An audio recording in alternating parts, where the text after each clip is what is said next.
The Sony A7V is here and a whole lot has changed. So arms down, head back, and hold on, because this is about to be a long video. Let's get it.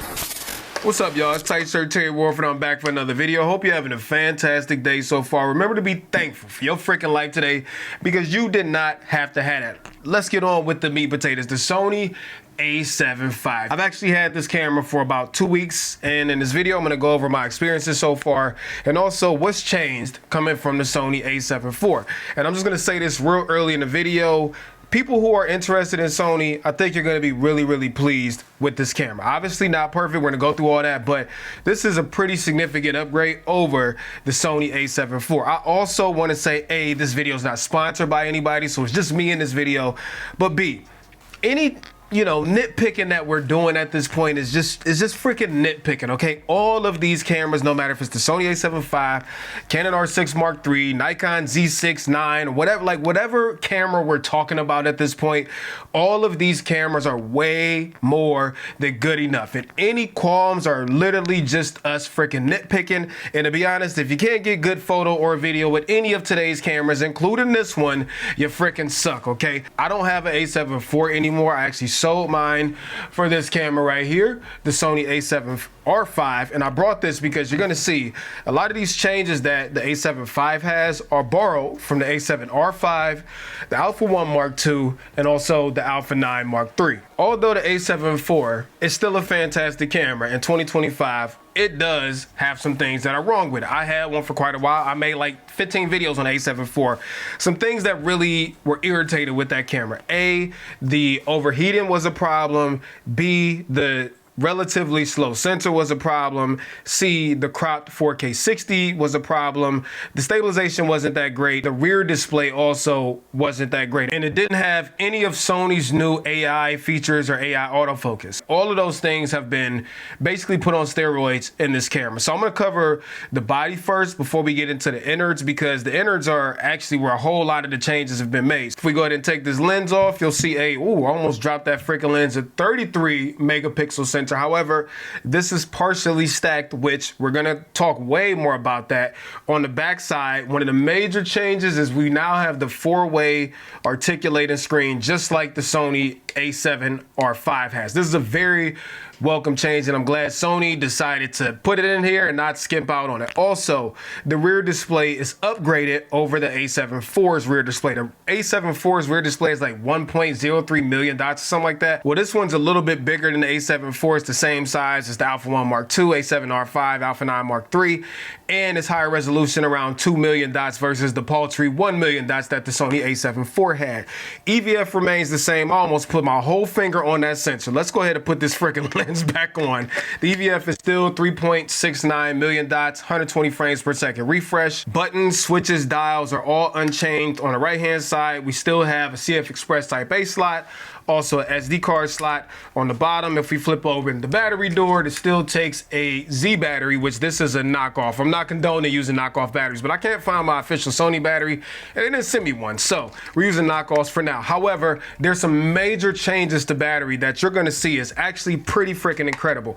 On the left side, you'll also see we still have full-size HDMI, but we do now have, if I can get the freaking door open, we have dual USB-C ports. So one is a USB-C power delivery port, so USB Gen 3.2 Gen 2 port, and the other one is the standard USB-C, I'm getting tongue-tied, 2.0 port. So either port can be used for charging, but what's dope about having two of these is in the camera, there's actually a menu that allows you to control what each port does, which is pretty fire. So you can set one for like USB streaming, you can set the other for file transfer, and you can prioritize which one you want to use based off of which one has more throughput. Now, there's no built-in fan still. However, they did upgrade this to the newer heat dissipation style, which I'm just gonna say, it makes a huge difference that you're gonna see when we talk about freaking overheating.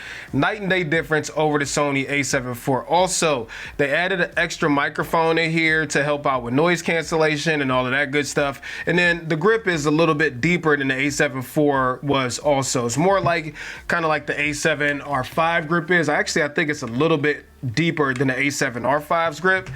I mean, it's hard to tell, but they feel very very similar. The other thing I want to mention real quick, although it's not something that you can see, is there is a different processor in here than the Sony A7IV, than even the Sony A7R5, than even the Alpha 1 Mark II, than even the Alpha 9 Mark III. So all of these newer Sony cameras have the AI coprocessor to help out with like autofocus, tracking, noise reduction, all that other good stuff. But there's typically two separate chips, right? Well, Sony has taken the whole SoC direction that Apple has taken with like their M series chip. So now it's all one chip. So it's no more like dual chips side by side connected. Now it's one chip that's handling everything. And this gives us some serious, and again, I don't want to overhype this, but some serious advantages when it comes to runtime and battery life, which you're going to see that. Now let's go back to this sensor. Okay, so the A7IV had a 33 megapixel sensor, which I'm just going to say was a fantastic sensor when it came to image quality.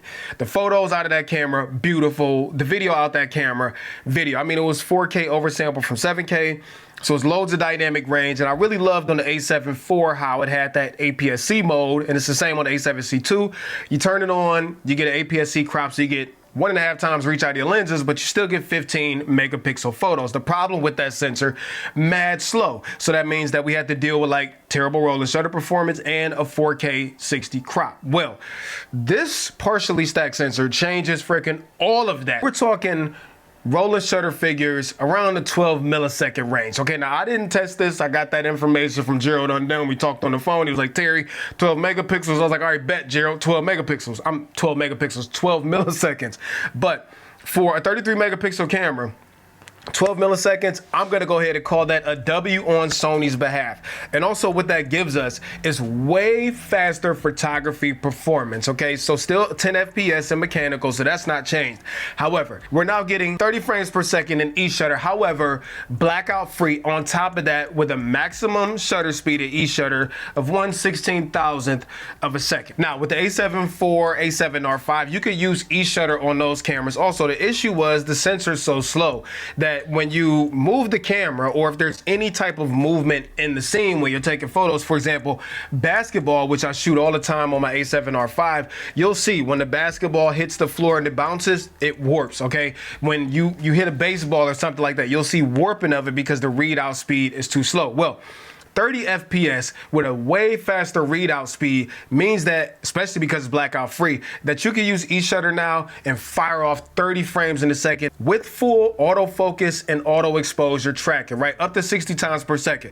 The Alpha 1 Mark II could still do 120 times per second. This is only 60, but still 30 frames a second at each shutter, and you can even do this in full RAW, which there are 3 flavors of RAW now. Lossless compressed, there's compressed HQ, and also compressed. Obviously, when you switch over to JPEG, you have control over those file sizes also. You can still rip up to 30 frames per second in full lossless compressed on this camera. I also tested out the buffer on lossless compressed, compressed HQ, and compressed. So on lossless compressed and compressed HQ, you can get about 40 frames before the buffer fills up and slows down. On compressed, you can get it around like 85 to 90. Now, once the buffer fills up, which I'll just go ahead and show you real quick. If I turn this to high, I'm all over the place right now, but listen. Okay, then it stops. And as it clears the buffer, then you can go in and take a few more. I've also found that the buffer does take a little longer than I like with this camera. Right now, it's still emptying the buffer from that burst that we just did, and I'm using the CF Express Type A card, so it's a fast card. Now obviously once you switch it over to JPEG, you can just hold the button down and it'll just freaking rip, no problem. When you add in there now that this does have pre-capture from 0.3 seconds all the way up to 1 second, and like the Alpha 1 Mark II, there's a turbo function. So as you see on the screen right here, you could define all of the different drive modes and what frames per second that they'll shoot in. So like high plus, E-shutter, 30 images, right? But you could also set this down to 5. And then you can assign any button on here to go into like a turbo boost mode. So let's just say we're shooting at 5 images per second, but all of a sudden I need some fast action real quick. All I got to do is hold this button down right here because this is what I have for turbo. And then it jumps automatically to 30 frames per second while you're holding down that button. You could also customize turbo. So let's just say you don't want the full 30 when you press that button. You only want 20. Well, you can customize it however you want to. Also, they did add in customizable focus zones just like you have on the Alpha Alpha 1 Mark II, Alpha 9 III, even the Sony RX1R Mark III. So that's a very welcome addition. And there's also composite RAW in here with a bunch of extra settings in here. So overall, now with all of these changes, this is now a very, very competent sports camera. Sure, there's still a need for people who need, like I said, the Alpha 1 Mark II and Alpha 9 III, but this is a good middle ground now, and you can take this out to any sports event or anything like that and be confident that you can capture all the action without any issue. So actually, really, really well done, Sony. Now, this also is a lot better when it comes to video. However, there's still some things that I would have liked to see Sony add more when it comes to video. Now, unfortunately, 4K is still the maximum resolution that you can get out this camera. And this is where one of my biggest complaints comes from. Is 4K way more than good enough? Sure. But when you got cameras like Lumix cameras, Fuji cameras, Nikon cameras, everybody's giving you at least 4.8K, 5.1K, 5.8K, 6K, 8K. Now, I'm not saying that I wish we would have had 8K out of this camera. We got the Alpha 1 Mark II, A7R5 for that, right? But 4K, like I would have loved to see at least 6K as an option, because it is coming off of a 7K sensor, and the 4K is still being downsampled or oversampled, whatever you want to call it, from 33 megapixels. So there's a whole lot of resolution left that we're not using in this camera. The other thing is we still have the same containers, the same aspect ratios, the same codecs, and the same bit rates as every other Sony camera out there. Sony, at this point, sure, it's good enough, but when people are spending the money, okay, when you have other cameras out there around the same price point that are giving way more for video, and I get video might not be the focus for Sony, but you also have to realize what market are we competing in, what are our competitors doing, and everybody else is giving more. With that being said, there is good here, right? So 4K 60 is now uncropped, which is really cool, and now there's a 4K 120 option that comes with an APS-C crop. Now, there is this weird thing right here called 4K angle of priority, okay? And basically what this means is with this setting off, you are not gonna get the full 4K image due to, from what it says, high ISO noise reduction. And I think what happens is if they give you full sensor, full width 4K 60, in addition to noise reduction and the autofocus and all these other things going on, there's not enough bandwidth there, or maybe it causes too much heat or something like that. So neither here nor there. If you turn off 4K angle of priority, then you don't get the whole readout. It's like a 10% crop or something like that. When you turn it on, you do get the full readout, but you lose out on high ISO noise reduction. Now, Sony does say that this sensor has about a stop advantage when it comes to dynamic range over the A7IV. I don't have a way to confirm nor deny that. The video out of it looks freaking fantastic, just like the A7IV did. The thing is, it's just way less roll and shutter now, which is obviously a freaking good thing, right? The next thing is, weirdly, this does have a dual base ISO that Sony obviously doesn't talk about.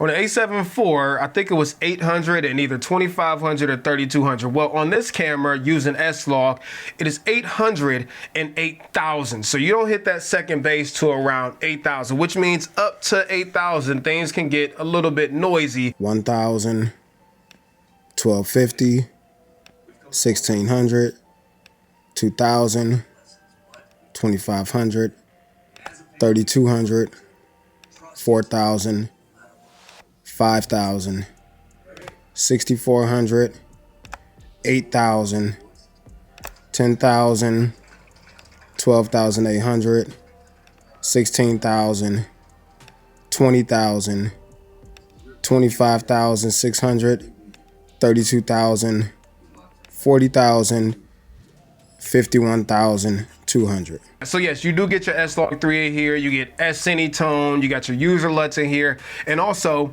because you do have the AI stuff, now it borrows all of the AI stuff from all of Sony's other cameras. Okay, so now you got AI-based autofocus with human pose estimation.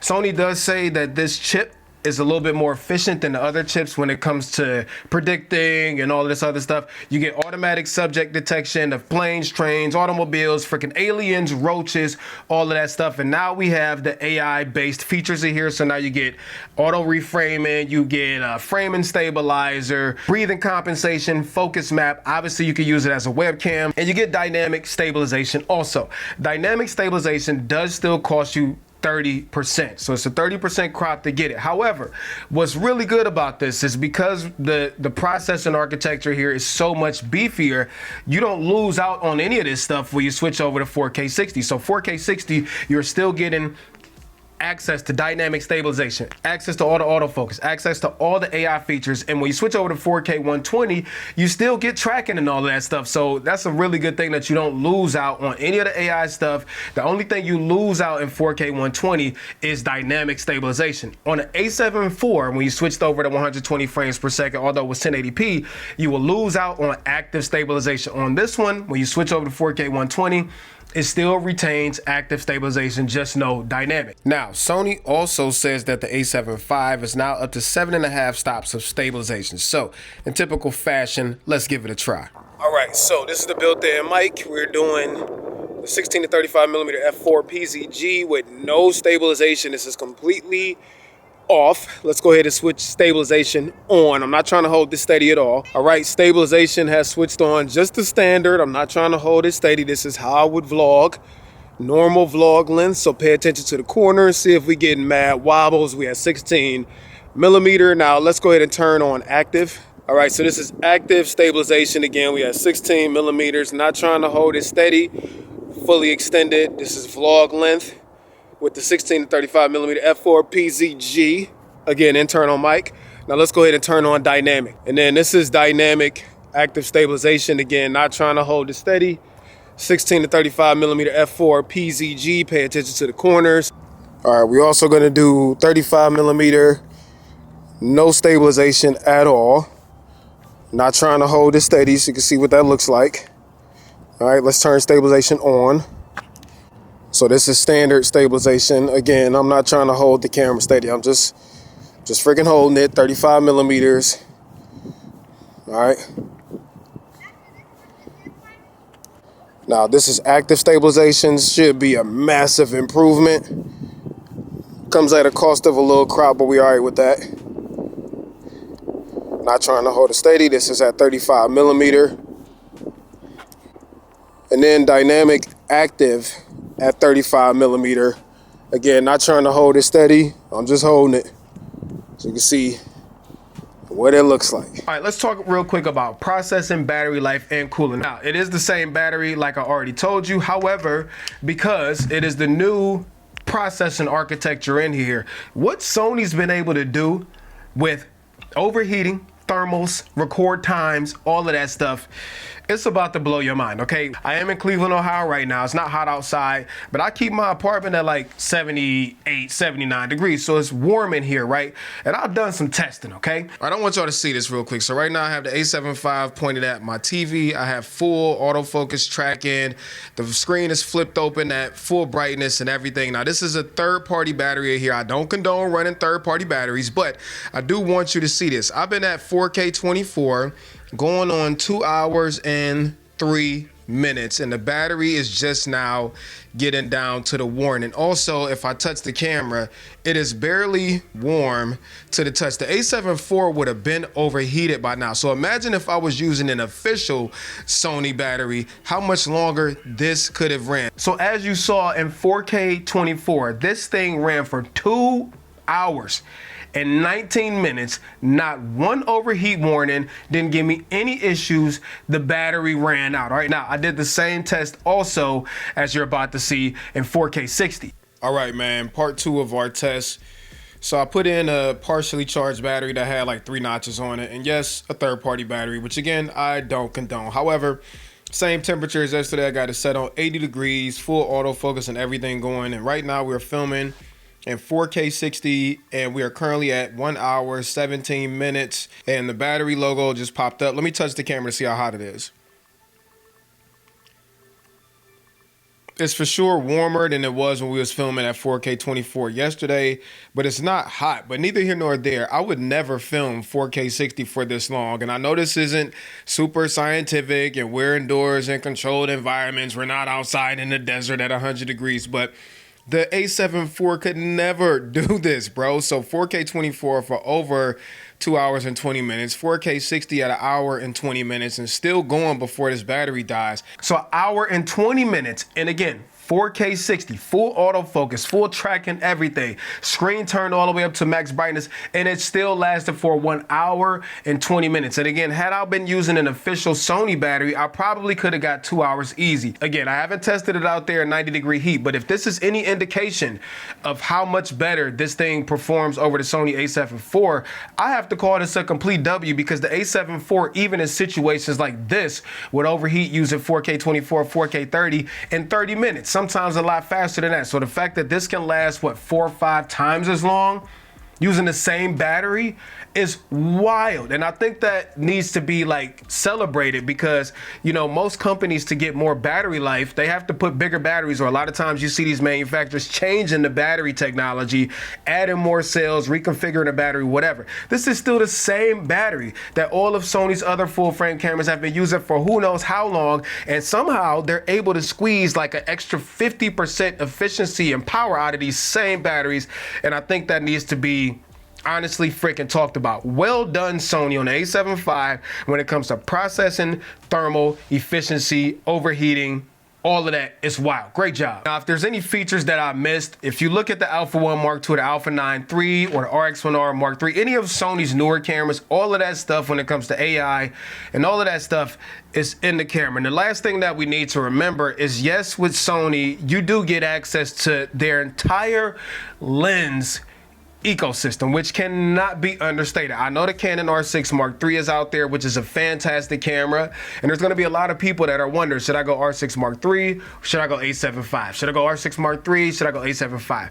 R6 Mark III does have some perks over the A7V, but what the A7V has is the access to Sony's immense, and I mean freaking immense, lineup of lenses, whether it's native lenses, whether it's just regular base lenses, G lenses, G masters, or third party that cannot be forgotten about or understated. So it's going to be a ping pong match between the A7V and R6 Mark III. But for people who are in the Sony ecosystem, who are looking for that natural successor to their A7C2, A7IV, maybe still got an A7 III, this is a huge generational upgrade. Although we've seen a lot of this stuff in Sony's other cameras, it doesn't take away the fact that this was a huge upgrade over the A7 IV. And by the way, when is taking good things and using them again a bad thing? Like, I'm so sick of hearing that rhetoric. I'm going to say this real quick, a little quick rant, okay?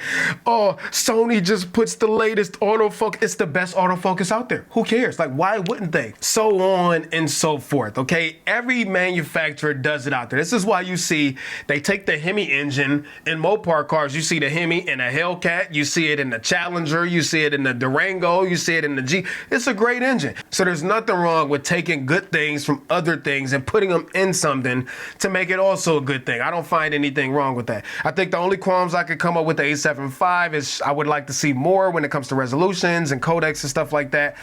And, you know, open gate, but I don't think we're going to get open gate from Sony at this point ever, unless it's in a full cinema camera. But neither here nor there. With those things being said, I think this is a fantastic upgrade, and I'm going to say well done, Sony. Well done. Great upgrade overall. Anyways, let me know what you think about the Sony A7V. Is this the upgrade that you've been waiting on? Is this the camera you're gonna pick up? Are you sitting still? You're thinking about the R6 Mark III? Let me know down below. There will be affiliate links for this camera down there in the comment section, and also the description, which I will make sure the prices are always up to date. So make sure you hit that. You're gonna buy it anyways. The links are already right there, and they support the channel, so you might as well use them anyways. And I think that's it. I'm losing my voice. Gotta pick my kids up from school. So tight shirt, Terry Warfield. Peace and chicken grease. I'm out, y'all. Much love. Peace.